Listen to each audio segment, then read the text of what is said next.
collectif du 5 mai s'est battu pour cette reconnaissance nationale du drame de Fouriane. La présence de Frédéric Thiriet tout près des victimes à cet instant historique est incongrue. D'autant plus que si le président de la Ligue nationale de football était invité à la cérémonie, il n'était pas forcément attendu et Karine Grimal dit de lui souligner dès son arrivée que sa présence, vu sa position sur ce dossier, était un manque de respect. Aucune des victimes d'ailleurs ne lui serrera la main.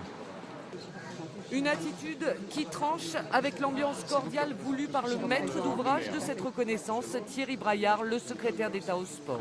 Et parce qu'au-delà des amertumes légitimes des victimes et de leurs familles, face à ce qui n'avait pas été fait pour éviter le drame, le travail de deuil et de reconstruction passe aussi par la nécessaire reconnaissance nationale de cette catastrophe. Auparavant, Josefa Guidicelli avait retracé le chemin de croix des victimes pour arriver à cet instant. Pendant 20 longues années, les autorités du football français ont ignoré le 5 mai 1992. Aujourd'hui, à travers la position de cette plaque commémorative, ici, dans les locaux du secrétaire d'État au sport, il s'agit bien plus qu'une gravure sur un mur. Un premier pas est enfin franchi. Ce sont essentiellement nos 3 enfants, Bastien, Laoda et Josefa, qui se sont battus depuis, je dirais, surtout depuis les 20 ans de la catastrophe, qui se sont mobilisés pour sensibiliser l'État.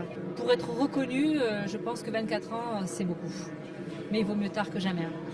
Noël Le Graët, le président de la Fédération française de football, lui a souhaité que ce jour soit le symbole d'un nouveau départ dans les relations entre les instances du football et le collectif qui continuera sa bataille pour un gel total du 5 mai.